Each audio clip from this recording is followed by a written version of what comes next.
Allah brings out this aspect of human life. The truth is very simple, but it's very difficult to uphold. The Prophet did say that Al-Hasan wal-Hussein Sayyidai Shabab Ahli al-Jannah. The Prophet did say this. They all knew this. Imam Hussein was reminding them. Yet, the people who recited the kalima beheaded Imam Hussein. What happened to the truth there? In Maqtal we find a narration about Ali Akbar, Salamullah alayhi, that when he went to the Maidan, the Maqtal narrates, لَمَّا بَانَا تَكَبَّرُوا وَلَمَّا ظَهَرَا تَهَلَّلُوا. That when Akbar, they saw him from afar, they said, Allahu Akbar. And when he appeared closer by, they said, La ilaha illallah Muhammad Rasulullah. Why did they do that? Because they saw their prophet. Because they saw their prophet. What did they do to the Shabi of their prophet? The Maqtal narrates, think about this, that when he was struck with the sword upon his head, he placed his head upon the neck of the horse. After Abbas's narration, this is the second shaheed, or the first shaheed was Akbar before Abbas. Then Maqtal narrates, قَطَعُوهُ إِرْبًا إِرْبًا. They cut him into pieces before he was allowed to descend the horse, because he had placed his arms inside the neck of the horse, resisting to fall. And the masters tell us that he resisted descending to the plains of Karbala because he did not want to call out to his father. But as he fell, one of the enemies said, I will injure him in such a way that his father will die, looking at the wound that he incurs. And the way Maqtal narrates is that he went and embedded, as Akbar was falling or had fallen, embedded his spear deep into the chest of Akbar and tried to lift Akbar with his spear, and the spear broke.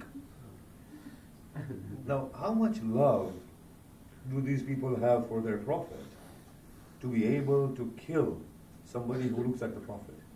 You remember that story well, that when the sorcerers were taunting Moses, and one of them was mimicking Moses and stuttering like Moses, because Moses used to stutter, he had burnt his tongue in childhood. They were all punished.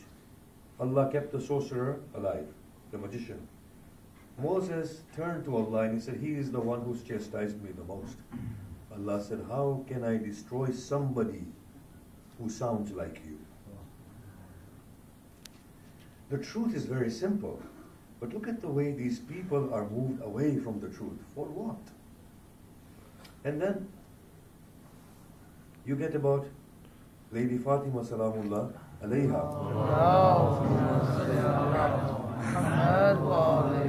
That she is a portion of my liver or my heart.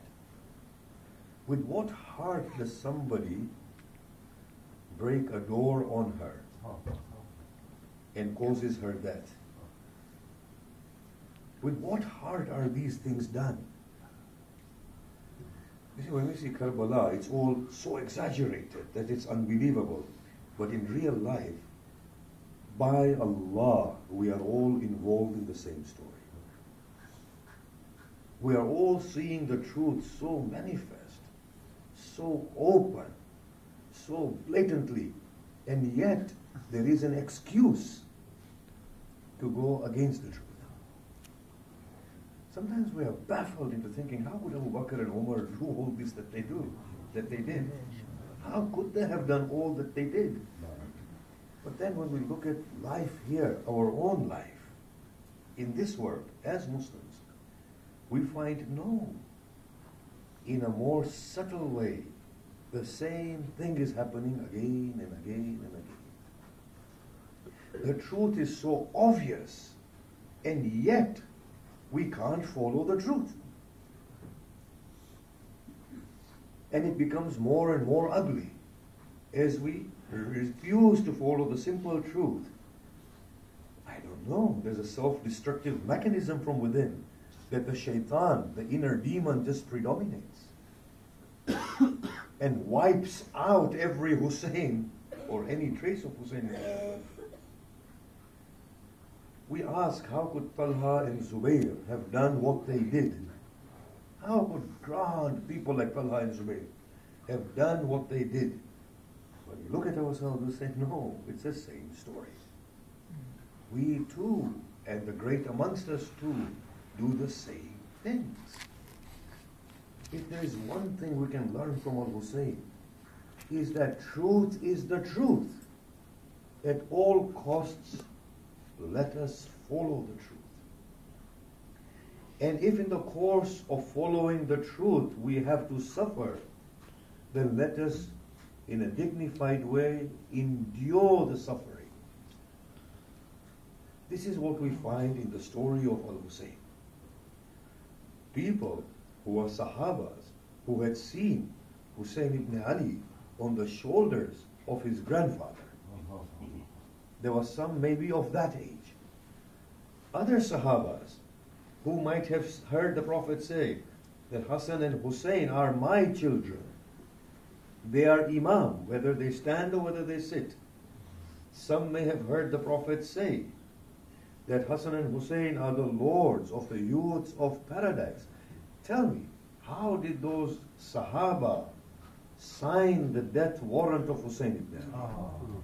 Now when we say how did they sign the death warrant of Hussein ibn Ali, we are surprised and we are baffled and we are shocked. But when it comes to us, by God, we may be doing the same thing. We may be doing the same thing in less apparent way, in a more subtle way. People who had rendered the Quran to memory, over 100 of them, they said Hussein is wajib al-qatl. What Quran have they understood? Killing of any innocent soul is wrong.